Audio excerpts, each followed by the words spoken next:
ಓಂ ಶಾಂತಿ. ಇಂದಿನ ಪರಮಾತ್ಮನ ಮಹಾವಾಕ್ಯ ಮುರುಳಿ ದಿನಾಂಕ 9/3/2024. ಬಾಪ್ದಾದ ಮಧುಬನ. ಮಧುರ ಮಕ್ಕಳೇ, ಈಗ ನೀವು ವಾಪಸ್ ಮನೆಗೆ ಹೋಗಬೇಕು. ಆದ್ದರಿಂದ ಈ ಹಳೆಯ ದೇಹ ಮತ್ತು ಹಳೆಯ ಜಗತ್ತಿನಿಂದ ಭಿನ್ನಾಗಿ ನಿಮ್ಮ ಬ್ಯಾಟರಿಯನ್ನು ಚಾರ್ಜ್ ಮಾಡಿಕೊಳ್ಳುವುದಕ್ಕೋಸ್ಕರ ಯೋಗದ ಬಟ್ಟಿಯಲ್ಲಿ ಕುಳಿತುಕೊಳ್ಳಿ. ಇಂದಿನ ಪ್ರಶ್ನೆಯಾಗಿದೆ, ಯೋಗದಲ್ಲಿ ಪರಮಾತ್ಮ ತಂದೆಯ ಮೂಲಕ ಸಂಪೂರ್ಣ ಕರೆಂಟ್ ಎಂತಹ ಮಕ್ಕಳಿಗೆ ಪ್ರಾಪ್ತಿಯಾಗುತ್ತದೆ? ಉತ್ತರ: ಯಾರ ಬುದ್ಧಿ ಹೊರಗಡೆ ಜಗತ್ತಿನಲ್ಲಿ ಅಲೆದಾಡುವುದಿಲ್ಲವೋ ಅವರಿಗೆ ಯೋಗದಲ್ಲಿ ತಂದೆಯ ಮೂಲಕ ಸಂಪೂರ್ಣ ಕರೆಂಟ್ ಪ್ರಾಪ್ತಿಯಾಗುತ್ತದೆ. ಯಾರು ಸ್ವಯಂ ಅನ್ನು ಆತ್ಮ ಎಂದು ತಿಳಿದುಕೊಂಡು ಪರಮಾತ್ಮ ತಂದೆಯ ನೆನಪಿನಲ್ಲಿ ಸ್ಥಿತ ಆಗಿರುತ್ತಾರೋ ಅವರಿಗೆ ತಂದೆಯ ಮೂಲಕ ಕರೆಂಟ್ ಪ್ರಾಪ್ತಿಯಾಗುತ್ತದೆ. ಪರಮಾತ್ಮ ತಂದೆ ಮಕ್ಕಳಿಗೆ ಶಕ್ತಿಯನ್ನು ಕೊಡುತ್ತಾರೆ. ಮಕ್ಕಳ ಕೆಲಸ ಆಗಿದೆ ತಂದೆ ನೀಡುವಂತಹ ಶಕ್ತಿ ಅನ್ನುವ ಕರೆಂಟ್ ಅನ್ನು ಕ್ಯಾಚ್ ಮಾಡಿಕೊಳ್ಳುವುದು. ಏಕೆಂದರೆ ಶಕ್ತಿ ಅನ್ನುವ ಕರೆಂಟ್ ನ ಮೂಲಕ ಆತ್ಮ ಅನ್ನುವ ಬ್ಯಾಟರಿ ಚಾರ್ಜ್ ಆಗುತ್ತದೆ ಮತ್ತು ಆತ್ಮದಲ್ಲಿ ಶಕ್ತಿ ಬರುತ್ತದೆ. ತಂದೆಯ ನೆನಪಿನ ಮೂಲಕ ಆತ್ಮದ ವಿಕರ್ಮ ವಿನಾಶ ಆಗುತ್ತದೆ. ಇದಕ್ಕೆ ಯೋಗದ ಅಗ್ನಿ ಎಂದು ಕರೆಯಲಾಗುತ್ತದೆ. ನೀವೀಗ ಯೋಗದಲ್ಲಿ ಸ್ಥಿತ ಆಗುವಂತಹ ಅಭ್ಯಾಸವನ್ನು ಮಾಡಬೇಕು. ಓಂ ಶಾಂತಿ. ಭಗವಾನ್ ವಾಚಾಗಿದೆ. ಈಗ ಮಕ್ಕಳಿಗೆ ಮನೆಯ ನೆನಪಾಗಿದೆ. ತಂದೆ ಮನೆ ಮತ್ತು ರಾಜಧಾನಿಯ ಮಾತನ್ನೇ ಮಕ್ಕಳಿಗೆ ತಿಳಿಸುತ್ತಾರೆ ಮತ್ತು ಮಕ್ಕಳಾದ ನೀವು ಈ ಮಾತನ್ನು ಅರ್ಥ ಮಾಡಿಕೊಳ್ಳುತ್ತೀರಾ? ಆತ್ಮನ ಮನೆ ಯಾವುದಾಗಿದೆ ಅನ್ನುವುದು ಈಗ ನಿಮಗೆ ಗೊತ್ತಿದೆ. ಆತ್ಮ ಅಂದರೆ ಏನು ಅನ್ನುವುದು ಈಗ ನಿಮಗೆ ಗೊತ್ತಿದೆ. ಈಗ ನೀವು ಚೆನ್ನಾಗಿ ಅರ್ಥ ಮಾಡಿಕೊಂಡಿದ್ದೀರಾ. ಪರಮಾತ್ಮ ತಂದೆ ಬಂದು ನಮಗೆ ಜ್ಞಾನದ ಶಿಕ್ಷಣವನ್ನು ಕಲಿಸುತ್ತಿದ್ದಾರೆ. ಪರಮಾತ್ಮ ತಂದೆ ಎಲ್ಲಿಂದ ಬರುತ್ತಾರೆ? ಪರಮಾತ್ಮ ತಂದೆ ಪರಮಧಾಮದಿಂದ ಬರುತ್ತಾರೆ. ಪಾವನ ಜಗತ್ತನ್ನು ನಿರ್ಮಾಣ ಮಾಡುವುದಕ್ಕೋಸ್ಕರ ಪರಮಾತ್ಮ ತಂದೆ ಪಾವನ ಜಗತ್ತಿನಿಂದ ಬರುತ್ತಾರೆ ಎಂದು ಎಂದೂ ನೀವು ಹೇಳಲು ಸಾಧ್ಯ ಇಲ್ಲ. ಇಲ್ಲ, ಪರಮಾತ್ಮ ತಂದೆ ತಿಳಿಸುತ್ತಾರೆ, ಪಾವನ ಜಗತ್ತಾದಂತಹ ಸತ್ಯುಗದಲ್ಲಿ ನಾನು ಬರುವುದಿಲ್ಲ. ನಾನು ಮನೆಯಿಂದ ಈ ಸೃಷ್ಟಿಗೆ ಬರುತ್ತೇನೆ. ಯಾವ ಮನೆಯಿಂದ ಮಕ್ಕಳಾದ ನೀವು ಪಾತ್ರವನ್ನು ಅಭಿನಯ ಮಾಡಲು ಈ ಜಗತ್ತಿಗೆ ಬಂದಿದ್ದೀರೋ ನಾನು ಕೂಡ ಅದೇ ಮನೆಯಿಂದ ಬಂದಿದ್ದೇನೆ. ನಾಟಕದ ಪ್ಲಾನ್ ನ ಅನುಸಾರ ಪ್ರತಿ 5,000 ವರ್ಷದ ನಂತರ ನಾನು ಆ ಮನೆಯಿಂದ ಈ ಜಗತ್ತಿಗೆ ಬರುತ್ತೇನೆ ಎಂದು ಪರಮಾತ್ಮ ತಂದೆ ತಿಳಿಸುತ್ತಾರೆ. ಪರಮಾತ್ಮ ತಂದೆ ಮನೆಯಲ್ಲೇ ನಿವಾಸವನ್ನು ಮಾಡುತ್ತಾರೆ. ನಾನು ಪರಮಧಾಮದಲ್ಲೇ ನಿವಾಸವನ್ನು ಮಾಡುತ್ತೇನೆ ಎಂದು ಪರಮಾತ್ಮ ತಂದೆ ತಿಳಿಸುತ್ತಾರೆ. ಪರಮಾತ್ಮ ತಂದೆ ಎಷ್ಟು ಸಹಜ ರೂಪದಲ್ಲಿ ಮಕ್ಕಳಿಗೆ ತಿಳಿಸುತ್ತಿದ್ದಾರೆ.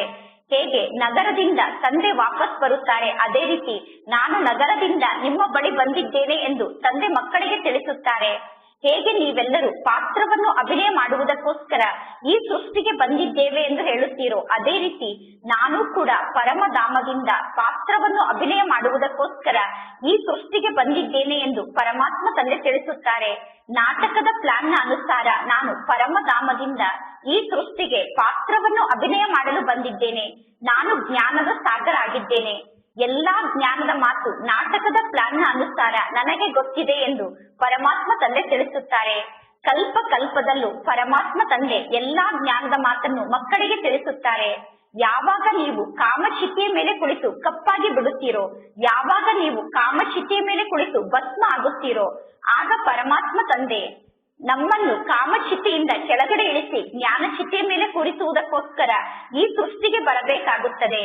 ಬೆಂಕಿಯಲ್ಲಿ ಮನುಷ್ಯರ ಶರೀರ ಕಪ್ಪಾಗಿ ಬಿಡುತ್ತದೆ. ಅದೇ ರೀತಿ ಕಾಮಚಿತೆಯ ಮೇಲೆ ಕುಳಿತು ನೀವೆಲ್ಲರೂ ಕಪ್ಪಾಗಿ ಬಿಟ್ಟಿದ್ದೀರಾ. ಸತೋ ಪ್ರಧಾನ ಆತ್ಮದಲ್ಲಿ ಶಕ್ತಿ ಇರುತ್ತದೆ. ಯಾವಾಗ ನೀವು ಕಾಮಚಿತೆಯ ಮೇಲೆ ಕುಳಿತು ಕಪ್ಪಾಗಿ ಬಿಡುತ್ತೀರೋ ಆಗ ಆ ಸತೋ ಪ್ರಧಾನತೆಯ ಶಕ್ತಿ ಸಂಪೂರ್ಣವಾಗಿ ಸಮಾಪ್ತಿಯಾಗಿ ಬಿಡುತ್ತದೆ. ಆತ್ಮದಲ್ಲಿ ಯಾವ ಸತೋ ಪ್ರಧಾನತೆಯ ಶಕ್ತಿ ಇತ್ತೋ ಆ ಸಂಪೂರ್ಣ ಶಕ್ತಿ ಈಗ ಸಮಾಪ್ತಿಯಾಗಿದೆ. ಆತ್ಮ ಅನ್ನುವ ಬ್ಯಾಟರಿಯಲ್ಲಿ ಈಗ ಶಕ್ತಿಯೇ ಇಲ್ಲ. ಅಂದರೆ ಆತ್ಮ ಸಂಪೂರ್ಣ ಡಿಸ್ಚಾರ್ಜ್ ಆಗಿದೆ ಮತ್ತು ಆತ್ಮ ಅನ್ನುವ ಮೋಟರ್ ಈಗ ನಿಂತು ಬಿಟ್ಟಿದೆ. ಯಾವಾಗ ಎಲ್ಲರ ಆತ್ಮ ಅನ್ನುವ ಬ್ಯಾಟರಿ ಡಿಸ್ಚಾರ್ಜ್ ಆಗುವ ಸಮಯ ಬರುತ್ತದೆಯೋ ಆಗ ನಾಟಕದ ಪ್ಲಾನ್ ನ ಅನುಸಾರ ನಾನು ಈ ಸೃಷ್ಟಿಗೆ ಬರುತ್ತೇನೆ ಎಂದು ಪರಮಾತ್ಮ ತಂದೆ ತಿಳಿಸುತ್ತಾರೆ. ಯಾರು ಆದಿ ಸನಾತನ ದೇವಿ ದೇವತಾ ಧರ್ಮದ ಆತ್ಮರಾಗಿದ್ದಾರೋ ಅವರ ಬ್ಯಾಟರಿ ಪುನಃ ಚಾರ್ಜ್ ಆಗುತ್ತದೆ. ಈಗ ನಿಮ್ಮ ಬ್ಯಾಟರಿ ಅವಶ್ಯವಾಗಿ ಚಾರ್ಜ್ ಆಗಲೇಬೇಕು ಎಂದು ಈ ರೀತಿ ತಿಳಿದುಕೊಳ್ಳಬೇಡಿ. ನಾವು ಬೆಳಗ್ಗೆ ಅಮೃತ ವೇಳೆಯ ಸಮಯದಲ್ಲಿ ಬಾಬಾರವರ ಮನೆಗೆ ಬಂದು ಕುಳಿತುಕೊಂಡರೆ ಮಾತ್ರ ನಮ್ಮ ಬ್ಯಾಟರಿ ಚಾರ್ಜ್ ಆಗಲು ಸಾಧ್ಯ ಎಂದು ತಿಳಿದುಕೊಳ್ಳಬೇಡಿ. ಇಲ್ಲ, ನೀವು ಕುಳಿತರು, ನಿಂತರು, ಓಡಾಡುತ್ತಿದ್ದರು ತಂದೆಯ ನೆನಪಿನಲ್ಲಿ ಸ್ಥಿತಾಗಿ ನಿಮ್ಮ ಬ್ಯಾಟರಿಯನ್ನು ನೀವು ಚಾರ್ಜ್ ಮಾಡಿಕೊಳ್ಳಬಹುದು. ನೀವು ಮೊದಲು ಪವಿತ್ರ ಆತ್ಮರಾಗಿದ್ದೀರಿ. ನೀವು ಮೊದಲು ಸತೋ ಪ್ರಧಾನ ಆತ್ಮರಾಗಿದ್ದೀರಿ. ಮೊದಲು ನೀವು ಸತ್ಯ ಚಿನ್ನ ಆಗಿದ್ದೀರಿ. ಯಾವಾಗ ಆತ್ಮ ಸತ್ಯ ಚಿನ್ನ ಆಗಿತ್ತೋ ಆಗ ಶರೀರ ಅನ್ನುವ ಆಭರಣ ಕೂಡ ಸತ್ಯ ಆಭರಣ ಆಗಿತ್ತು. ಈಗ ಎಲ್ಲರೂ ತಮೋ ಪ್ರಧಾನ ಆಗಿದ್ದೀರಾ. ಈಗ ಪುನಃ ಆತ್ಮ ಸತೋ ಪ್ರಧಾನ ಆಗುತ್ತದೆ. ಯಾವಾಗ ಆತ್ಮ ಸತೋ ಪ್ರಧಾನ ಆಗುತ್ತದೆಯೋ ಆಗ ಸತೋ ಪ್ರಧಾನವಾದಂತಹ ಪವಿತ್ರ ಶರೀರ ನಿಮಗೆ ಪ್ರಾಪ್ತಿಯಾಗುತ್ತದೆ. ಪರಮಾತ್ಮ ತಂದೆ ತಿಳಿಸುತ್ತಾರೆ, ಸಹಜ ರೂಪದಲ್ಲಿ ಪವಿತ್ರರಾಗುವುದಕ್ಕೋಸ್ಕರ ಇದು ಬಹಳ ದೊಡ್ಡ ಬಟ್ಟಿಯಾಗಿದೆ. ಇದಕ್ಕೆ ಯೋಗದ ಬಟ್ಟಿ ಎಂದು ನೀವು ಕರೆಯಬಹುದು. ಹೇಗೆ ಬಟ್ಟಿಯಲ್ಲಿ ಚಿನ್ನವನ್ನು ಹಾಕುತ್ತಾರೆ, ಬಟ್ಟಿಯಲ್ಲಿ ಚಿನ್ನವನ್ನು ಹಾಕಿದಾಗ ಆ ಚಿನ್ನ ಶುದ್ಧ ಆಗುತ್ತದೆ. ಆ ಬಟ್ಟಿ ಚಿನ್ನವನ್ನು ಶುದ್ಧ ಮಾಡುವಂತಹ ಬಟ್ಟಿಯಾಗಿದೆ. ಪರಮಾತ್ಮ ತಂದೆಯನ್ನು ನೆನಪು ಮಾಡುವಂತಹ ಈ ಬಟ್ಟಿಯಲ್ಲಿ ಆತ್ಮ ಶುದ್ಧ ಆಗುತ್ತದೆ. ಇದು ಪರಮಾತ್ಮ ತಂದೆಯನ್ನು ನೆನಪು ಮಾಡುವಂತಹ ಯೋಗದ ಬಟ್ಟಿಯಾಗಿದೆ. ಈಗ ನೀವು ಅವಶ್ಯವಾಗಿ ಪವಿತ್ರರಾಗಬೇಕು. ಪರಮಾತ್ಮ ತಂದೆಯನ್ನು ನೀವು ನೆನಪು ಮಾಡದೇ ಇದ್ದರೆ ನೀವು ಸಂಪೂರ್ಣ ಪವಿತ್ರ ಆಗಲು ಸಾಧ್ಯ ಇಲ್ಲ. ಈಗ ಪುನಃ ನೀವು ನಿಮ್ಮ ಲೆಕ್ಕಾಚಾರವನ್ನು ಚುಕ್ತ ಮಾಡಿಕೊಳ್ಳಬೇಕು. ಏಕೆಂದರೆ ಇದು ವಿನಾಶದ ಸಮಯ ಆಗಿದೆ. ಈಗ ಎಲ್ಲರೂ ವಾಪಸ್ ಮನೆಗೆ ಹೋಗಬೇಕು. ಬುದ್ಧಿಯಲ್ಲಿ ಮನೆಯ ನೆನಪು ಸದಾ ಇರಬೇಕು. ಈಗ ನಿಮ್ಮ ಬುದ್ಧಿಯಲ್ಲಿ ಸದಾ ಮನೆಯ ನೆನಪಿದೆ. ಬೇರೆ ಯಾರ ಬುದ್ಧಿಯಲ್ಲೂ ಕೂಡ ಈಗ ಮನೆಯ ನೆನಪಿಲ್ಲ. ಜಗತ್ತಿನ ಜನ ಬ್ರಹ್ಮಾಂಡಕ್ಕೆ ಈಶ್ವರ ಎಂದು ಕರೆಯುತ್ತಾರೆ. ಜಗತ್ತಿನ ಜನ ಬ್ರಹ್ಮಾಂಡ ಮನೆ ಆಗಿದೆ ಎಂದು ತಿಳಿದುಕೊಂಡಿಲ್ಲ. ಇದು ಬೇಹದ್ದಿನ ನಾಟಕ ಆಗಿದೆ. ಈ ಬೇಹದ್ದಿನ ನಾಟಕದಲ್ಲಿ ನೀವೆಲ್ಲರೂ ಪಾತ್ರಧಾರಿಗಳಾಗಿದ್ದೀರಾ. ಅಂದ ಮೇಲೆ ನೀವೀಗ ಈ ನಾಟಕವನ್ನು ಚೆನ್ನಾಗಿ ಅರ್ಥ ಮಾಡಿಕೊಂಡಿದ್ದೀರಾ. ಪರಮಾತ್ಮ ತಂದೆ ತಿಳಿಸಿದ್ದಾರೆ, ಈಗ ನಿಮ್ಮ 84 ಜನ್ಮದ ಚಕ್ರ ಪೂರ್ಣ ಆಗುತ್ತಿದೆ. ಈಗ ನಾವು ವಾಪಸ್ ಮನೆಗೆ ಹೋಗಬೇಕು. ಆತ್ಮ ಈಗ ಪತಿತ ಆಗಿದೆ. ಆದ್ದರಿಂದ ಮನೆಗೆ ಹೋಗುವುದಕ್ಕೋಸ್ಕರ ಎಲ್ಲರೂ ಪರಮಾತ್ಮ ತಂದೆಯನ್ನು ಕೂಗಿ ಕರೆಯುತ್ತಾರೆ. ಪರಮಾತ್ಮ ತಂದೆ, ನೀವು ಬಂದು ನಮ್ಮನ್ನು ಪಾವನ ಮಾಡಿ ಎಂದು ಎಲ್ಲರೂ ಪರಮಾತ್ಮ ತಂದೆಯನ್ನು ಕೂಗಿ ಕರೆಯುತ್ತಾರೆ. ಪರಮಾತ್ಮ ತಂದೆ ಈ ಸೃಷ್ಟಿಗೆ ಬರದೇ ಇದ್ದರೆ ನಾವು ವಾಪಸ್ ಮನೆಗೆ ಹೋಗಲು ಸಾಧ್ಯ ಇಲ್ಲ. ಪರಮಾತ್ಮ ತಂದೆ ಕುಳಿತು ಮಕ್ಕಳಿಗೆ ಪ್ರತಿಯೊಂದು ಜ್ಞಾನದ ಮಾತನ್ನು ತಿಳಿಸುತ್ತಾರೆ. ಈಗ ಮಕ್ಕಳಿಗೆ ಸಂಪೂರ್ಣ ಜ್ಞಾನ ಅರ್ಥ ಆಗಿದೆ. ಆದ್ದರಿಂದ ನೀವು ಪರಮಾತ್ಮ ತಂದೆಗೆ ಪಿತಾ ಎಂದು ಕರೆಯುತ್ತೀರಾ. ನೀವು ಪರಮಾತ್ಮ ತಂದೆಗೆ ತಂದೆ ಅಥವಾ ಬಾಬಾ ಎಂದು ಕರೆಯುತ್ತೀರಾ. ಪರಮಾತ್ಮ ತಂದೆಗೆ ನೀವು ಟೀಚರ್ ಎಂದು ಕರೆಯುತ್ತೀರಾ.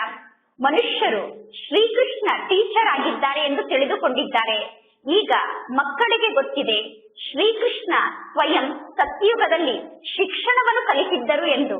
ಶ್ರೀಕೃಷ್ಣ ಎಂದು ಯಾರಿಗೂ ಟೀಚರ್ ಆಗಲು ಸಾಧ್ಯ ಇಲ್ಲ ಎಂದು ಈ ರೀತಿ ತಿಳಿದುಕೊಳ್ಳಬೇಡಿ. ಮೊದಲು ಶ್ರೀಕೃಷ್ಣ ಶಿಕ್ಷಣವನ್ನು ಕಲಿತು ನಂತರ ಬೇರೆಯವರಿಗೆ ಶಿಕ್ಷಣವನ್ನು ಕಲಿಸಲು ಟೀಚರ್ ಆಗುತ್ತಾರೆ ಎಂದು ತಿಳಿದುಕೊಳ್ಳಬೇಡಿ.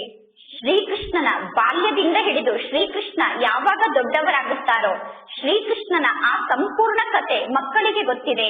ಮನುಷ್ಯರು ಶ್ರೀಕೃಷ್ಣ ಭಗವಂತ ಆಗಿದ್ದಾರೆ ಎಂದು ತಿಳಿದುಕೊಂಡು ಹೇಳುತ್ತಾರೆ. ಎಲ್ಲಿ ನೋಡಿದರೂ ಕೃಷ್ಣನೇ ಕೃಷ್ಣ ಇದ್ದಾರೆ ಎಂದು. ರಾಮನ ಭಕ್ತರು ಹೇಳುತ್ತಾರೆ, ಎಲ್ಲಿ ನೋಡಿದರೂ ರಾಮನೇ ರಾಮ ಇದ್ದಾರೆ ಎಂದು. ಎಲ್ಲರ ಮುಖ ಈಗ ತಿರುಗಿ ಬಿಟ್ಟಿದೆ. ಎಲ್ಲರೂ ಕೂಡ ಮಾಯೆಯ ಕಡೆ ಮುಖವನ್ನು ಮಾಡಿದ್ದಾರೆ. ಈಗ ನಿಮಗೆ ಗೊತ್ತಿದೆ, ಭಾರತದ ಪ್ರಾಚೀನ ಯೋಗ ಮತ್ತು ಜ್ಞಾನ ಬಹಳ ಪ್ರಸಿದ್ಧ ಆಗಿದೆ. ಮನುಷ್ಯರಿಗೆ ಸ್ವಲ್ಪ ಕೂಡ ಜ್ಞಾನದ ಮಾತು ಗೊತ್ತಿಲ್ಲ. ಜ್ಞಾನದ ಸಾಗರ ಒಬ್ಬ ಪರಮಾತ್ಮ ತಂದೆಯಾಗಿದ್ದಾರೆ. ಪರಮಾತ್ಮ ತಂದೆ ಮಕ್ಕಳಿಗೆ ಜ್ಞಾನವನ್ನು ನೀಡುತ್ತಾರೆ. ಅಂದ ಮೇಲೆ ನಿಮಗೆ ಮಾಸ್ಟರ್ ಜ್ಞಾನದ ಸಾಗರರು ಎಂದು ಕರೆಯಲಾಗುತ್ತದೆ.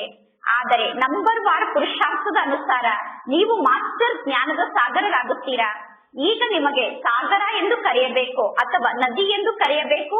ನೀವೆಲ್ಲರೂ ಜ್ಞಾನ ಗಂಗೆಯರಾಗಿದ್ದೀರಾ. ಈ ಎಲ್ಲಾ ಮಾತಿನಲ್ಲೂ ಮನುಷ್ಯರು ಬಹಳಷ್ಟು ಗೊಂದಲಕ್ಕೊಳಗಾಗಿದ್ದಾರೆ. ಮಾಸ್ಟರ್ ಜ್ಞಾನದ ಸಾಗರರು ನೀವಾಗಿದ್ದೀರಾ ಎಂದು ಹೇಳುವುದು ಸಂಪೂರ್ಣ ಸರಿಯಾದ ಮಾತಾಗಿದೆ. ಪರಮಾತ್ಮ ತಂದೆ ಮಕ್ಕಳಿಗೆ ಶಿಕ್ಷಣವನ್ನು ಕಲಿಸುತ್ತಾರೆ. ಇಲ್ಲಿ ಪುರುಷರು ಅಥವಾ ಮಹಿಳೆಯರು ಅನ್ನುವ ಮಾತೇ ಇಲ್ಲ. ಎಲ್ಲಾ ಆತ್ಮರು ತಂದೆಯಿಂದ ಆಸ್ತಿಯನ್ನು ಪಡೆದುಕೊಳ್ಳುತ್ತಾರೆ. ಆತ್ಮರಾದ ನೀವೆಲ್ಲರೂ ತಂದೆಯಿಂದ ಆಸ್ತಿಯನ್ನು ಪಡೆದುಕೊಳ್ಳುತ್ತೀರಾ. ಆದ್ದರಿಂದ ಪರಮಾತ್ಮ ತಂದೆ ತಿಳಿಸುತ್ತಾರೆ, ನೀವೀಗ ಆತ್ಮ ಅಭಿಮಾನಿಯಾಗಿ ಹೇಗೆ ಪರಂಪಿತ ಪರಮಾತ್ಮ ತಂದೆ ಜ್ಞಾನದ ಸಾಗರ ಆಗಿದ್ದಾರೋ ಅದೇ ರೀತಿ ನೀವು ಕೂಡ ಜ್ಞಾನದ ಸಾಗರರಾಗಿದ್ದೀರಾ. ಪರಮಾತ್ಮ ತಂದೆಗೆ ಪರಂಪಿತ ಪರಮಾತ್ಮ ಎಂದು ಕರೆಯಲಾಗುತ್ತದೆ. ಪರಮಾತ್ಮ ತಂದೆಯ ಕರ್ತವ್ಯ ಸರ್ವಶ್ರೇಷ್ಠ ಕರ್ತವ್ಯ ಆಗಿದೆ. ರಾಜ ರಾಣಿಯ ಕರ್ತವ್ಯಕ್ಕಿಂತ ಶ್ರೇಷ್ಠ ಕರ್ತವ್ಯ ಪರಮಾತ್ಮ ತಂದೆಯ ಕರ್ತವ್ಯ ಆಗಿದೆ. ಎಲ್ಲರಿಗಿಂತ ಶ್ರೇಷ್ಠ ಕರ್ತವ್ಯವನ್ನು ಪರಮಾತ್ಮ ತಂದೆ ಮಾಡುತ್ತಾರೆ. ಪರಮಾತ್ಮ ತಂದೆ ಮಕ್ಕಳನ್ನು ಉನ್ನತ ಸ್ಥಾನದಲ್ಲಿ ಇಡುತ್ತಾರೆ. ಪರಮಾತ್ಮ ತಂದೆ ಮಕ್ಕಳನ್ನು ಶ್ರೇಷ್ಠ ಸ್ಥಾನದಲ್ಲಿ ಇಟ್ಟಿದ್ದಾರೆ. ಈಗ ನಿಮಗೆ ಗೊತ್ತಿದೆ, ಆತ್ಮರಾದ ನಾವು ಶಿಕ್ಷಣವನ್ನು ಕಲಿಯುತ್ತಿದ್ದೇವೆ.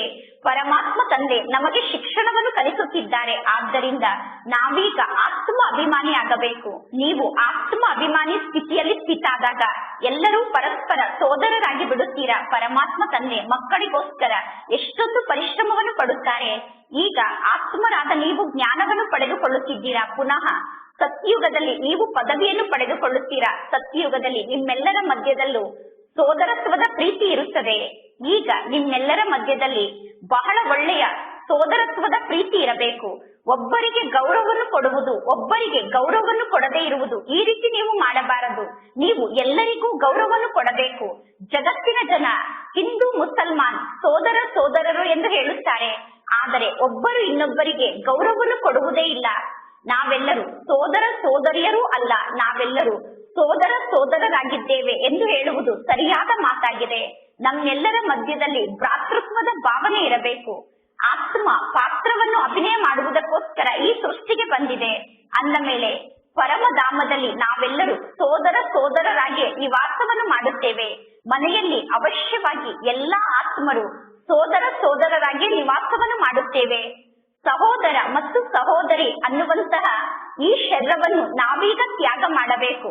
ನಾವೆಲ್ಲರೂ ಪರಸ್ಪರ ಸಹೋದರಿಯಾಗಿದ್ದೇವೆ ಎಂದು ತಿಳಿದುಕೊಳ್ಳಲು ಸಹೋದರಿಯ ಈ ಶರೀರವನ್ನು ನಾವು ಈ ಜಗತ್ತಿನಲ್ಲೇ ತ್ಯಾಗ ಮಾಡಿ ಆತ್ಮ ಆಗಿ ವಾಪಸ್ ಮನೆಗೆ ಹೋದಾಗ ಅಲ್ಲಿ ನಾವೆಲ್ಲರೂ ಸೋದರರೇ ಆಗಿರುತ್ತೇವೆ. ಸೋದರ ಆತ್ಮರಿಗೆ ತಂದೆ ಕುಳಿತು ಜ್ಞಾನವನ್ನು ನೀಡುತ್ತಾರೆ. ಪರಮಾತ್ಮ ತಂದೆ ಎಲ್ಲಾ ಸೋದರ ಆತ್ಮರಿಗೆ ಜ್ಞಾನವನ್ನು ನೀಡುತ್ತಿದ್ದಾರೆ. ಆತ್ಮ ಭ್ರುಕುಟಿಯ ಮಧ್ಯದಲ್ಲಿ ನಿವಾಸವನ್ನು ಮಾಡುತ್ತದೆ. ಅಂದ ಮೇಲೆ ನೀವೀಗ ಭ್ರುಕುಟಿಯ ಮಧ್ಯದಲ್ಲಿರುವ ಆತ್ಮವನ್ನೇ ನೋಡಬೇಕು. ಆತ್ಮದ ಕಡೆ ನಿಮ್ಮ ದೃಷ್ಟಿ ಇರಬೇಕು. ಆತ್ಮ ಶರೀರ ಅನ್ನುವ ಸಿಂಹಾಸನದಲ್ಲಿ ಕುಳಿತಿದೆ. ಆತ್ಮದ ಸಿಂಹಾಸನ ಭ್ರುಕುಟಿಯಾಗಿದೆ ಅಥವಾ ಅಕಾಲ ಸಿಂಹಾಸನ ಆತ್ಮದ ಸಿಂಹಾಸನ ಆಗಿದೆ. ಆತ್ಮಕ್ಕೆ ಎಂದೂ ಕೂಡ ಕಾಲ ಬರಲು ಸಾಧ್ಯ ಇಲ್ಲ. ಆತ್ಮವನ್ನು ಕಾಲ ಕಬಳಿಸಲು ಸಾಧ್ಯ ಇಲ್ಲ. ಭ್ರುಕುಟಿಯ ಮಧ್ಯದಲ್ಲಿ ಆತ್ಮರಾದ ನೀವು ವಿರಾಜಮಾನ ಆಗಿದ್ದೀರಾ. ಎಲ್ಲರಿಗೂ ಸಿಂಹಾಸನ ಭ್ರುಕುಟಿಯ ಮಧ್ಯದಲ್ಲಿರುವಂತಹ ಅಕಾಲ ಸಿಂಹಾಸನ ಆಗಿದೆ. ಈ ಅಕಾಲ ಸಿಂಹಾಸನದಲ್ಲಿ ಅಕಾಲ ಆತ್ಮ ಕುಳಿತಿದೆ. ಇದೆಲ್ಲ ಎಷ್ಟು ಸಹಜವಾಗಿ ತಿಳಿದುಕೊಳ್ಳುವಂತಹ ಜ್ಞಾನದ ಮಾತಾಗಿದೆ. ಮಗುವಿನ ಶರೀರದಲ್ಲಿ ಆತ್ಮ ಪ್ರವೇಶವನ್ನು ಮಾಡಿದಾಗ ಆತ್ಮ ಭ್ರುಕುಟಿಯ ಮಧ್ಯದಲ್ಲೇ ಹೋಗಿ ಕುಳಿತುಕೊಳ್ಳುತ್ತದೆ. ಮೊದಲು ಮಗು ಸಣ್ಣ ಮಗು ಆಗಿರುತ್ತದೆ. ಮೊದಲು ಮಗುವಿನ ಶರೀರ ಸಣ್ಣ ಶರೀರ ಆಗಿರುತ್ತದೆ. ಆ ಸಣ್ಣ ಶರೀರದ ಸಣ್ಣ ಸಿಂಹಾಸನದಲ್ಲಿ ಆತ್ಮ ಕುಳಿತಿರುತ್ತದೆ. ನಂತರ ಶರೀರ ದೊಡ್ಡದಾದಾಗ ಸಿಂಹಾಸನ ಕೂಡ ದೊಡ್ಡದಾಗುತ್ತದೆ. ಆತ್ಮ ತಾಯಿಯ ಗರ್ಭದಲ್ಲಿ ಶಿಕ್ಷೆಯನ್ನು ಅನುಭವ ಮಾಡುತ್ತದೆ. ತಾಯಿಯ ಗರ್ಭದಲ್ಲಿ ಶಿಕ್ಷೆಯನ್ನು ಅನುಭವ ಮಾಡುವಾಗ ಆತ್ಮ ಪಶ್ಚಾತ್ತಾಪವನ್ನು ಪಡುತ್ತದೆ. ಪುನಃ ಎಂದು ನಾನು ಪಾಪಾತ್ಮ ಆಗುವುದಿಲ್ಲ ಎಂದು ಆತ್ಮ ಹೇಳುತ್ತದೆ. ಅರ್ಧ ಕಲ್ಪದಿಂದ ನಾವು ಪಾಪಾತ್ಮರಾಗುತ್ತಾ ಬಂದಿದ್ದೇವೆ. ಈಗ ಪರಮಾತ್ಮ ತಂದೆಯ ಮೂಲಕ ನಾವು ಪಾವನ ಆತ್ಮರಾಗುತ್ತೇವೆ. ನೀವೀಗ ನಿಮ್ಮ ಸರ್ವಸ್ವವನ್ನು ಪರಮಾತ್ಮ ತಂದೆಗೆ ನೀಡುತ್ತೀರಾ. ನಿಮ್ಮ ತನು ಮನ ಧನ ಸರ್ವಸ್ವವನ್ನು ತಂದೆಗೆ ಅರ್ಪಣೆ ಮಾಡುತ್ತೀರಾ. ಇಷ್ಟೊಂದು ದಾನವನ್ನು ಮಾಡುವ ಮಾತಿನ ಬಗ್ಗೆ ಜಗತ್ತಿನಲ್ಲಿ ಯಾರಿಗೂ ಗೊತ್ತಿಲ್ಲ. ದಾನವನ್ನು ನೀಡುವಂತವರು ಕೂಡ ಭಾರತದಲ್ಲೇ ಬರುತ್ತಾರೆ ಮತ್ತು ದಾನವನ್ನು ಪಡೆದುಕೊಳ್ಳುವವರು ಕೂಡ ಭಾರತದಲ್ಲೇ ಬರುತ್ತಾರೆ. ಇದೆಲ್ಲ ಅರ್ಥ ಮಾಡಿಕೊಳ್ಳುವಂತಹ ಸೂಕ್ಷ್ಮವಾದ ಜ್ಞಾನದ ಮಾತಾಗಿದೆ. ಪರಮಾತ್ಮ ತಂದೆ ತಿಳಿಸುತ್ತಾರೆ, ಭಾರತ ದೇಶ ಬಹಳಷ್ಟು ದೊಡ್ಡ ದೇಶ ಆಗಿದೆ. ಭಾರತ ದೇಶ ಅವಿನಾಶಿ ದೇಶ ಆಗಿದೆ. ಬೇರೆ ಎಲ್ಲಾ ದೇಶಗಳು ಸಮಾಪ್ತಿಯಾಗುತ್ತದೆ, ಆದರೆ ಭಾರತ ದೇಶ ಅವಿನಾಶಿ ದೇಶ ಆಗಿದೆ. ಇದು ಮಾಡಲ್ಪಟ್ಟಂತಹ ನಾಟಕ ಆಗಿದೆ. ಈ ಸಂಪೂರ್ಣ ನಾಟಕದ ಜ್ಞಾನ ನಿಮ್ಮ ಬುದ್ಧಿಯಲ್ಲಿ ಇದೆ. ಜಗತ್ತಿನ ಜನರಿಗೆ ನಾಟಕದ ಬಗ್ಗೆ ಗೊತ್ತಿಲ್ಲ. ಇದಕ್ಕೆ ಜ್ಞಾನ ಎಂದು ಕರೆಯುವುದು ಒಳ್ಳೆಯದು. ಜ್ಞಾನದ ಮೂಲಕ ಸಂಪಾದನೆ ಆಗುತ್ತದೆ. ಇಲ್ಲಿ ನಿಮಗೆ ಬಹಳಷ್ಟು ಸಂಪಾದನೆ ಆಗುತ್ತಿದೆ. ನೀವೀಗ ಪರಮಾತ್ಮ ತಂದೆಯನ್ನು ನೆನಪು ಮಾಡಿ. ಪರಮಾತ್ಮ ತಂದೆ ಇಲ್ಲಿ ಮಕ್ಕಳಿಗೆ ಜ್ಞಾನವನ್ನು ನೀಡುತ್ತಾರೆ. ಪುನಃ ಸೃಷ್ಟಿ ಚಕ್ರದ ಜ್ಞಾನವನ್ನು ಕೂಡ ತಂದೆ ನೀಡುತ್ತಾರೆ. ಈ ಜ್ಞಾನ ಮಾರ್ಗದಲ್ಲಿ ಎಷ್ಟೊಂದು ಪರಿಶ್ರಮ ಇದೆ. ಈಗ ಆತ್ಮರಾದ ನಾವು ವಾಪಸ್ ಮನೆಗೆ ಹೋಗಬೇಕು. ಅದಕ್ಕೋಸ್ಕರ ಹಳೆಯ ಜಗತ್ತು ಮತ್ತು ಹಳೆಯ ಶರೀರದಿಂದ ಭಿನ್ನ ಆಗಬೇಕು. ದೇಹ ಸಹಿತ ನೀವು ಏನೆಲ್ಲವನ್ನು ನೋಡುತ್ತಿದ್ದೀರೋ ಅದೆಲ್ಲವೂ ಈಗ ಸಮಾಪ್ತಿ ಆಗುತ್ತದೆ. ಈಗ ನಾವು ಸರ್ವಸ್ವವನ್ನು ಸತ್ಯುಗಕ್ಕೋಸ್ಕರ ಟ್ರಾನ್ಸ್ಫರ್ ಮಾಡುತ್ತಿದ್ದೇವೆ. ನಾವೀಗ ಸತ್ಯುಗಕ್ಕೆ ಟ್ರಾನ್ಸ್ಫರ್ ಆಗಿ ಹೋಗುತ್ತೇವೆ. ಈಗ ತಂದೆ ಈ ಎಲ್ಲಾ ಜ್ಞಾನದ ಮಾತನ್ನು ಮಕ್ಕಳಿಗೆ ತಿಳಿಸುತ್ತಿದ್ದಾರೆ. ತಂದೆಯನ್ನು ಬಿಟ್ಟು ಬೇರೆ ಯಾರು ಇಷ್ಟೆಲ್ಲಾ ಜ್ಞಾನದ ಮಾತನ್ನು ತಿಳಿಸಲು ಸಾಧ್ಯ ಇಲ್ಲ. ಇದು ಬಹಳ ದೊಡ್ಡ ಪರೀಕ್ಷೆ ಆಗಿದೆ. ಪರಮಾತ್ಮ ತಂದೆ ಇಲ್ಲಿ ಮಕ್ಕಳಿಗೆ ಶಿಕ್ಷಣವನ್ನು ಕಲಿಸುತ್ತಿದ್ದಾರೆ. ಈ ಜ್ಞಾನ ಮಾರ್ಗದಲ್ಲಿ ಪುಸ್ತಕದ ಅವಶ್ಯಕತೆ ಇಲ್ಲ. ನೀವು ಪರಮಾತ್ಮ ತಂದೆಯನ್ನು ನೆನಪು ಮಾಡಬೇಕು ಮತ್ತು ತಂದೆ 84 ಜನ್ಮದ ಚಕ್ರದ ಬಗ್ಗೆ ಜ್ಞಾನವನ್ನು ತಿಳಿಸಿದ್ದಾರೆ. ಪರಮಾತ್ಮ ತಂದೆ 84 ಜನ್ಮದ ಚಕ್ರದ ಬಗ್ಗೆ ಜ್ಞಾನವನ್ನು ತಿಳಿಸುತ್ತಿರುತ್ತಾರೆ. ನಾಟಕದ ಸಮಯದ ಬಗ್ಗೆ ಯಾರಿಗೂ ಗೊತ್ತಿಲ್ಲ. ಎಲ್ಲರೂ ಘೋರ ಅಂಧಕಾರದಲ್ಲಿ ಇದ್ದಾರೆ. ನೀವೀಗ ಜಾಗೃತರಾಗಿ. ಮನುಷ್ಯರು ಜಾಗೃತರಾಗುವುದೇ ಇಲ್ಲ. ನೀವೀಗ ಎಷ್ಟೊಂದು ಪರಿಶ್ರಮವನ್ನು ಪಡುತ್ತೀರಾ. ಭಗವಂತ ತಂದೆ ಬಂದು ಇವರಿಗೆ ಶಿಕ್ಷಣವನ್ನು ಕಲಿಸುತ್ತಿದ್ದಾರೆ ಅನ್ನುವ ಮಾತಿನ ಬಗ್ಗೆ ಜಗತ್ತಿನ ಜನರಿಗೆ ವಿಶ್ವಾಸ ಇಲ್ಲ. ಪರಮಾತ್ಮ ತಂದೆ ಅವಶ್ಯವಾಗಿ ಯಾವುದೋ ಒಂದು ಸಮಯದಲ್ಲಿ ಬರಲೇಬೇಕು. ಪರಮಾತ್ಮ ತಂದೆ ಯಾರದ್ದಾದರೂ ತನುವಿನಲ್ಲಿ ಬರಲೇಬೇಕು. ಈಗ ತಂದೆ ಆತ್ಮರಿಗೆ ಸಲಹೆಯನ್ನು ನೀಡುತ್ತಿದ್ದಾರೆ. ನೀವು ಈ ರೀತಿ ಮಾಡಿ, ಈ ರೀತಿ ಮಾಡಿ, ಆಗ ಮನುಷ್ಯರಿಗೆ ಜ್ಞಾನ ಅರ್ಥ ಆಗುತ್ತದೆ ಎಂದು. ಮನುಷ್ಯರಿಗೆ ಜ್ಞಾನವನ್ನು ಅರ್ಥ ಮಾಡಿಸುವುದಕ್ಕೋಸ್ಕರ ಪರಮಾತ್ಮ ತಂದೆ ಸೇವೆಯನ್ನು ಮಾಡಲು ಮಕ್ಕಳಿಗೆ ಸಲಹೆಯನ್ನು ನೀಡುತ್ತಾರೆ. ನಿಮಗೋಸ್ಕರ ಈ ಜ್ಞಾನ ಮಾರ್ಗ ಸಹಜ ಮಾರ್ಗ ಆಗಿದೆ. ಆದರೆ ಮಕ್ಕಳು ನಂಬರ್ ವಾರ್ ಆಗಿದ್ದೀರಾ. ಶಾಲೆಯಲ್ಲಿ ನಂಬರ್ ವಾರ್ ಆಗೇ ಇರುತ್ತಾರೆ. ಶಿಕ್ಷಣದಲ್ಲಿ ಎಲ್ಲರೂ ನಂಬರ್ ವಾರ್ ಆಗೇ ಇರುತ್ತಾರೆ. ನಂಬರ್ ವಾರ್ ಆಗೇ ಎಲ್ಲರೂ ಶಿಕ್ಷಣವನ್ನು ಕಲಿಯುತ್ತಾರೆ. ಈ ಶಿಕ್ಷಣದಲ್ಲಿ ನೀವು ಮೊದಲನೇ ನಂಬರ್ನಲ್ಲಿ ಬರಬೇಕು. ಈ ಶಿಕ್ಷಣದ ಮೂಲಕ ಈಗ ಬಹಳ ದೊಡ್ಡ ರಾಜ್ಯ ಸ್ಥಾಪನೆ ಆಗುತ್ತಿದೆ. ಅಂದ ಮೇಲೆ ನಾವೀಗ ರಾಜ ಆಗಬೇಕು. ಅಂತಹ ಪುರುಷಾರ್ಥವನ್ನು ಮಾಡಬೇಕು. ಈ ಸಮಯದಲ್ಲಿ ನೀವು ಎಷ್ಟು ಪುರುಷಾರ್ಥವನ್ನು ಮಾಡುತ್ತೀರೋ ಪ್ರತಿ ಕಲ್ಪದಲ್ಲೂ ಅದೇ ರೀತಿ ಪುರುಷಾರ್ಥವನ್ನು ಮಾಡುತ್ತೀರಾ. ಇದಕ್ಕೆ ಈಶ್ವರಿಯ ಲಾಟ್ರಿ ಎಂದು ಕರೆಯಲಾಗುತ್ತದೆ. ಪರಮಾತ್ಮ ತಂದೆ ತಿಳಿಸುತ್ತಾರೆ, ಕೆಲವರಿಗೆ ಸಣ್ಣ ಲಾಟ್ರಿ ಪ್ರಾಪ್ತಿಯಾಗುತ್ತದೆ, ಕೆಲವರಿಗೆ ದೊಡ್ಡ ಲಾಟ್ರಿ ಪ್ರಾಪ್ತಿಯಾಗುತ್ತದೆ. ಇದು ಈಶ್ವರನ ಲಾಟ್ರಿ ಆಗಿದೆ. ಇಲ್ಲಿ ಕೆಲವರು ದೊಡ್ಡ ಲಾಟ್ರಿಯನ್ನು ಪಡೆದುಕೊಳ್ಳುತ್ತಾರೆ, ಕೆಲವರು ಸಣ್ಣ ಲಾಟ್ರಿಯನ್ನು ಪಡೆದುಕೊಳ್ಳುತ್ತಾರೆ. ಇದು ರಾಜ್ಯ ಭಾಗ್ಯವನ್ನು ಪಡೆದುಕೊಳ್ಳುವ ಲಾಟ್ರಿ ಆಗಿದೆ. ಆತ್ಮ ಎಂತಹ ಕರ್ಮವನ್ನು ಮಾಡುತ್ತದೆಯೋ ಅಂತಹ ಲಾಟ್ರಿ ಆತ್ಮಕ್ಕೆ ಸಿಗುತ್ತದೆ. ಕೆಲವರು ಬಡವರಾಗುತ್ತಾರೆ, ಕೆಲವರು ಶ್ರೀಮಂತರಾಗುತ್ತಾರೆ. ಈ ಸಮಯದಲ್ಲಿ ಮಕ್ಕಳಾದ ನಿಮ್ಮೆಲ್ಲರಿಗೂ ಪರಮಾತ್ಮ ತಂದೆಯ ಮೂಲಕ ಲಾಟ್ರಿ ಪ್ರಾಪ್ತಿಯಾಗುತ್ತಿದೆ. ಈ ಸಮಯದ ಪುರುಷಾರ್ಥವೇ ಎಲ್ಲದಕ್ಕೂ ಆಧಾರ ಆಗಿದೆ. ನಂಬರ್ 1 ಪುರುಷಾರ್ಥ ಅಂದರೆ ಪರಮಾತ್ಮ ತಂದೆಯನ್ನು ನೆನಪು ಮಾಡುವುದೇ ಆಗಿದೆ. ಯೋಗ ಬಲದಿಂದ ಮೊದಲು ಆತ್ಮವನ್ನು ಸ್ವಚ್ಛ ಮಾಡಿಕೊಳ್ಳಬೇಕು. ನಿಮಗೆ ಗೊತ್ತಿದೆ, ನಾವು ಎಷ್ಟು ಜಾಸ್ತಿ ಸಮಯ ಪರಮಾತ್ಮ ತಂದೆಯನ್ನು ನೆನಪು ಮಾಡುತ್ತೇವೋ ಅಷ್ಟು ಜ್ಞಾನ ಬುದ್ಧಿಯಲ್ಲಿ ಧಾರಣೆ ಆಗುತ್ತದೆ. ಮತ್ತು ನೀವು ಅನೇಕರಿಗೆ ಜ್ಞಾನವನ್ನು ತಿಳಿಸಿದರೆ ನೀವು ನಿಮ್ಮ ಪ್ರಜೆಗಳನ್ನು ತಯಾರು ಮಾಡಿಕೊಳ್ಳುತ್ತೀರಾ. ಬಲೆ ಕೆಲವರು ಅನ್ಯ ಧರ್ಮದವರಿರಬಹುದು, ಆದರೆ ಯಾವಾಗ ನೀವು ಅವರ ಜೊತೆಗೆ ಮಿಲನವನ್ನು ಮಾಡುತ್ತೀರೋ ಆಗ ಅನ್ಯ ಧರ್ಮದವರಿಗೂ ಕೂಡ ಪರಮಾತ್ಮ ತಂದೆಯ ಪರಿಚಯವನ್ನು ನೀಡಬೇಕು. ಮುಂದೆ ಹೋದಂತೆ ಅನ್ಯ ಧರ್ಮದವರು ಕೂಡ ನೋಡುತ್ತಾರೆ, ಈಗ ವಿನಾಶ ಸಮ್ಮುಖದಲ್ಲೇ ನಿಂತಿದೆ ಎಂದು. ವಿನಾಶದ ಸಮಯದಲ್ಲಿ ಎಲ್ಲಾ ಮನುಷ್ಯರಿಗೂ ವೈರಾಗ್ಯ ಬರುತ್ತದೆ. ನಾನು ಆತ್ಮ ಆಗಿದ್ದೇನೆ ಎಂದು ನೀವೀಗ ಅರ್ಥ ಮಾಡಿಕೊಳ್ಳಬೇಕು. ನೀವು ಆತ್ಮ ಆಗಿದ್ದೀರಾ ಎಂದು ನೀವು ಎಲ್ಲಾ ಧರ್ಮದವರಿಗೂ ಕೇವಲ ತಿಳಿಸಬೇಕಾಗಿದೆ. ಓ ಪರಮಾತ್ಮ ತಂದೆ ಎಂದು ನೀವು ಕರೆಯುತ್ತೀರಾ. ಓ ಪರಮಾತ್ಮ ತಂದೆ ಎಂದು ಯಾರು ಕರೆಯುತ್ತಿದ್ದಾರೆ? ಆತ್ಮ ಕರೆಯುತ್ತಿದೆ. ಈಗ ತಂದೆ ಆತ್ಮರಿಗೆ ತಿಳಿಸುತ್ತಾರೆ, ನಾನೀಗ ಮಾರ್ಗದರ್ಶಕ್ಕಾಗಿ ನಿಮ್ಮನ್ನು ವಾಪಸ್ ಮನೆಗೆ ಕರೆದುಕೊಂಡು ಹೋಗುತ್ತೇನೆ. ಮಾರ್ಗದರ್ಶಕ್ಕಾಗಿ ನಾನು ನಿಮ್ಮನ್ನು ವಾಪಸ್ ಮುಕ್ತಿಧಾಮಕ್ಕೆ ಕರೆದುಕೊಂಡು ಹೋಗುತ್ತೇನೆ ಎಂದು ಪರಮಾತ್ಮ ತಂದೆ ತಿಳಿಸುತ್ತಾರೆ. ಇನ್ನು ಎಂದೂ ಕೂಡ ಆತ್ಮದ ವಿನಾಶ ಆಗಲು ಸಾಧ್ಯ ಇಲ್ಲ. ಇಲ್ಲಿ ಮೋಕ್ಷದ ಪ್ರಶ್ನೆ ಇಲ್ಲ. ಪ್ರತಿಯೊಂದು ಆತ್ಮ ತನ್ನ ತನ್ನ ಪಾತ್ರವನ್ನು ಅವಶ್ಯವಾಗಿ ಅಭಿನಯ ಮಾಡಲೇಬೇಕು. ಎಲ್ಲಾ ಆತ್ಮರು ಅವಿನಾಶಿ ಆತ್ಮರಾಗಿದ್ದಾರೆ. ಎಂದೂ ಕೂಡ ಆತ್ಮದ ವಿನಾಶ ಆಗುವುದಿಲ್ಲ. ಇನ್ನು ವಾಪಸ್ ಮನೆಗೆ ಹೋಗುವುದಕ್ಕೋಸ್ಕರ ನಾವು ಪರಮಾತ್ಮ ತಂದೆಯನ್ನು ನೆನಪು ಮಾಡಬೇಕು. ತಂದೆಯ ನೆನಪಿನ ಮೂಲಕ ಆತ್ಮದ ವಿಕರ್ಮ ವಿನಾಶ ಆಗುತ್ತದೆ. ವಿಕರ್ಮ ವಿನಾಶ ಆದಾಗ ನಾವು ವಾಪಸ್ ಮನೆಗೆ ಹೋಗಲು ಸಾಧ್ಯ. ಕೊನೆಗೂ ದೊಡ್ಡ ದೊಡ್ಡ ಸನ್ಯಾಸಿಗಳು ಈ ಜ್ಞಾನವನ್ನು ಅರ್ಥ ಮಾಡಿಕೊಳ್ಳುತ್ತಾರೆ. ಎಲ್ಲರೂ ವಾಪಸ್ ಮನೆಗೆ ಹೋಗಬೇಕು. ನಿಮ್ಮ ಈ ಜ್ಞಾನದ ಸಂದೇಶ ಯಾವಾಗ ಎಲ್ಲರ ಬುದ್ಧಿಯಲ್ಲೂ ಧಾರಣೆ ಆಗುತ್ತದೆಯೋ ಆಗ ಅಹೋ ಪ್ರಭು, ನಿಮ್ಮ ಗತಿ ಮತ್ತು ಮತ ಭಿನ್ನ ಆಗಿದೆ ಎಂದು ಎಲ್ಲರೂ ಗಾಯನವನ್ನು ಮಾಡುತ್ತಾರೆ. ಅಂದ ಮೇಲೆ ಅವಶ್ಯವಾಗಿ ಪರಮಾತ್ಮ ತಂದೆ ಯಾರಿಗೋ ಮತವನ್ನು ನೀಡಿರಬೇಕು. ಅಥವಾ ಪರಮಾತ್ಮ ತಂದೆ ತಮ್ಮ ಮತವನ್ನು ತಮ್ಮ ಬಳಿಯೇ ಇಟ್ಟುಕೊಳ್ಳುತ್ತಾರೇನು? ಪರಮಾತ್ಮ ತಂದೆಯ ಮತದ ಮೂಲಕ ಹೇಗೆ ಸದ್ಗತಿ ಸಿಗುತ್ತದೆ ಅನ್ನುವುದನ್ನು ಅವಶ್ಯವಾಗಿ ತಂದೆ ಎಲ್ಲರಿಗೂ ತಿಳಿಸುತ್ತಾರೆ. ನಂತರ ಜಗತ್ತಿನ ಜನ ಪರಮಾತ್ಮ ತಂದೆಗೆ ತಿಳಿಸುತ್ತಾರೆ, ನಿಮ್ಮ ಗತಿ ಮತ್ತು ಮತದ ಬಗ್ಗೆ ನಿಮಗೇ ಗೊತ್ತು, ನಿಮ್ಮ ಗತಿ ಮತ್ತು ಮತದ ಬಗ್ಗೆ ನಮಗೆ ಗೊತ್ತಿಲ್ಲ ಎಂದು ಜಗತ್ತಿನ ಜನ ಹೇಳುತ್ತಾರೆ. ಪರಮಾತ್ಮ ತಂದೆ ತಿಳಿಸುತ್ತಾರೆ, ಈ ಜ್ಞಾನ ಮಾರ್ಗದಲ್ಲಿ ಅಂತಹ ಯಾವ ಮಾತು ಇಲ್ಲ. ಪರಮಾತ್ಮ ತಂದೆ ತಿಳಿಸುತ್ತಾರೆ, ನೀವೀಗ ತಂದೆಯ ಶ್ರೀಮತದಂತೆ ನಡೆದರೆ ನೀವು ಗತಿಯನ್ನು ಪ್ರಾಪ್ತಿ ಮಾಡಿಕೊಳ್ಳುತ್ತೀರಾ, ಅಂದರೆ ಮುಕ್ತಿಯನ್ನು ಪ್ರಾಪ್ತಿ ಮಾಡಿಕೊಳ್ಳುತ್ತೀರಾ. ಈಗ ನಿಮಗೆ ಗೊತ್ತಿದೆ ಯಾವ ಜ್ಞಾನ ಪರಮಾತ್ಮ ತಂದೆಗೆ ಗೊತ್ತಿದೆಯೋ, ಪರಮಾತ್ಮ ತಂದೆ ಅದೇ ಜ್ಞಾನದ ಶಿಕ್ಷಣವನ್ನು ನಮಗೆ ಕಲಿಸುತ್ತಿದ್ದಾರೆ. ಈಗ ನೀವು ಪರಮಾತ್ಮ ತಂದೆಯ ಬಗ್ಗೆ ಅರ್ಥ ಮಾಡಿಕೊಂಡಿದ್ದೀರಾ. ನಿಮ್ಮ ಗತಿ ಮತ್ತು ಮತ ನಿಮಗೆ ಗೊತ್ತು ಎಂದು ಜಗತ್ತಿನ ಜನ ಗಾಯನವನ್ನು ಮಾಡುತ್ತಾರೆ. ಆದರೆ ನೀವು ಪರಮಾತ್ಮ ತಂದೆಗೆ ನಿಮ್ಮ ಗತಿ ಮತ್ತು ಮತ ನಿಮಗೆ ಗೊತ್ತು ಎಂದು ಹೇಳುವುದಿಲ್ಲ. ನಿಮ್ಮ ಬುದ್ಧಿಯಲ್ಲಿ ಸಂಪೂರ್ಣ ಜ್ಞಾನ ಕುಳಿತುಕೊಳ್ಳಬೇಕು. ಸಂಪೂರ್ಣ ಜ್ಞಾನ ಬುದ್ಧಿಯಲ್ಲಿ ಧಾರಣೆಯಾಗಲು ಸಮಯ ಬೇಕಾಗುತ್ತದೆ. ಇನ್ನೂ ಯಾರೂ ಕೂಡ ಸಂಪೂರ್ಣ ಆಗಿಲ್ಲ. ಸಂಪೂರ್ಣ ಆದರೆ ನೀವು ಈ ಜಗತ್ತಿನಿಂದ ವಾಪಸ್ ಮನೆಗೆ ಹೋಗುತ್ತೀರಾ. ಈಗಲೇ ಯಾರು ವಾಪಸ್ ಮನೆಗೆ ಹೋಗಲು ಸಾಧ್ಯ ಇಲ್ಲ. ಈಗ ಎಲ್ಲರೂ ಪುರುಷಾರ್ಥವನ್ನು ಮಾಡುತ್ತಿದ್ದಾರೆ. ಪರಮಾತ್ಮ ತಂದೆ ತಿಳಿಸುತ್ತಾರೆ, ಬಲೆ ಮೊದಲು ಬ್ರಹ್ಮ ತಂದೆಗೆ ಬಹಳಷ್ಟು ವೈರಾಗ್ಯ ಬಂತು.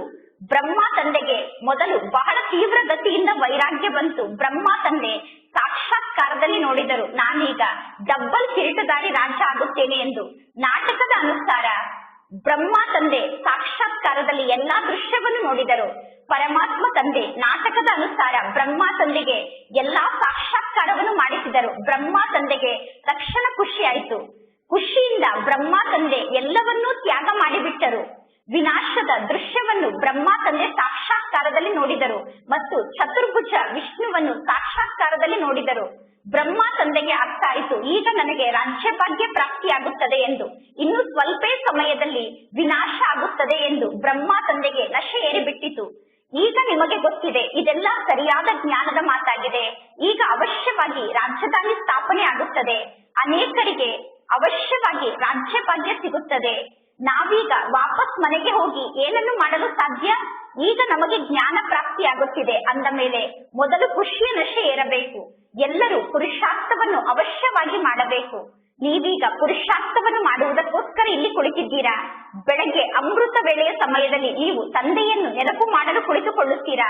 ಅಮೃತ ವೇಳೆಯ ಸಮಯದಲ್ಲಿ ಎದ್ದು ತಂದೆಯನ್ನು ನೆನಪು ಮಾಡುವುದು ಬಹಳ ಒಳ್ಳೆಯದು. ನಿಮಗೆ ಗೊತ್ತಿದೆ, ಈಗ ಪರಮಾತ್ಮ ತಂದೆ ಬಂದಿದ್ದಾರೆ. ಈಗ ಶಿವ ತಂದೆ ಬಂದಿದ್ದಾರೋ ಅಥವಾ ಬ್ರಹ್ಮ ತಂದೆ ಬಂದಿದ್ದಾರೋ? ಈಗ ನಿಮ್ಮ ಸಮ್ಮುಖದಲ್ಲಿ ಶಿವ ತಂದೆ ಇದ್ದಾರೋ ಅಥವಾ ಬ್ರಹ್ಮ ತಂದೆ ಇದ್ದಾರೋ ಅನ್ನುವುದು ಬೆಲ್ಲಕ್ಕೆ ಗೊತ್ತು ಮತ್ತು ಬೆಲ್ಲದ ಚೀಲಕ್ಕೆ ಗೊತ್ತು. ಅಂದರೆ ಶಿವ ತಂದೆಗೆ ಮತ್ತು ಬ್ರಹ್ಮ ತಂದೆಗೆ ಮಾತ್ರ ಗೊತ್ತು. ತಂದೆ ಒಂದೊಂದು ಮಗುವನ್ನು ನೋಡುತ್ತಿರುತ್ತಾರೆ. ಒಂದೊಂದು ಮಗುವಿಗೂ ತಂದೆ ಕುಳಿತು ಶಕ್ತಿಯನ್ನು ನೀಡುತ್ತಿರುತ್ತಾರೆ. ಯೋಗ ಅಗ್ನಿಯಾಗಿದೆ. ಯೋಗ ಅನ್ನುವ ಅಗ್ನಿಯ ಮೂಲಕ ನಿಮ್ಮ ವಿಕರ್ಮ ಭಸ್ಮ ಆಗಿ ಬಿಡಬೇಕು. ಪರಮಾತ್ಮ ತಂದೆ ಕುಳಿತು ಮಕ್ಕಳಿಗೆ ಪ್ರಕಾಶವನ್ನು ನೀಡುತ್ತಾರೆ. ಪರಮಾತ್ಮ ತಂದೆ ಮಕ್ಕಳು ಯೋಗದಲ್ಲಿ ಕುಳಿತಾಗ ಮಕ್ಕಳಿಗೆ ಲೈಟ್ ಅನ್ನು ನೀಡುತ್ತಾರೆ. ಒಂದೊಂದು ಆತ್ಮಕ್ಕೂ ಪರಮಾತ್ಮ ತಂದೆ ಟಚ್ ಲೈಟ್ ಅನ್ನು ನೀಡುತ್ತಾರೆ. ಅಂದರೆ ಜ್ಞಾನದ ಪ್ರಕಾಶವನ್ನು ನೀಡುತ್ತಾರೆ. ಯೋಗದ ಶಕ್ತಿಯನ್ನು ಕೂಡ ನೀಡುತ್ತಾರೆ. ಪರಮಾತ್ಮ ತಂದೆ ತಿಳಿಸುತ್ತಾರೆ, ಪ್ರತಿಯೊಂದು ಆತ್ಮಕ್ಕೂ ನಾನು ಕುಳಿತು ಶಕ್ತಿ ಎನ್ನುವ ಕರೆಂಟ್ ಅನ್ನು ನೀಡುತ್ತೇನೆ. ಆಗ ಆತ್ಮದಲ್ಲಿ ಶಕ್ತಿ ತುಂಬಿಕೊಳ್ಳುತ್ತಾ ಹೋಗುತ್ತದೆ. ಆತ್ಮದಲ್ಲಿ ಸಂಪೂರ್ಣ ಶಕ್ತಿ ಸೇರಿಕೊಳ್ಳಬೇಕು. ಅಷ್ಟು ತಂದೆ ಒಂದೊಂದು ಆತ್ಮಕ್ಕೂ ಶಕ್ತಿ ಎನ್ನುವ ಕರೆಂಟ್ ಅನ್ನು ನೀಡುತ್ತಾರೆ.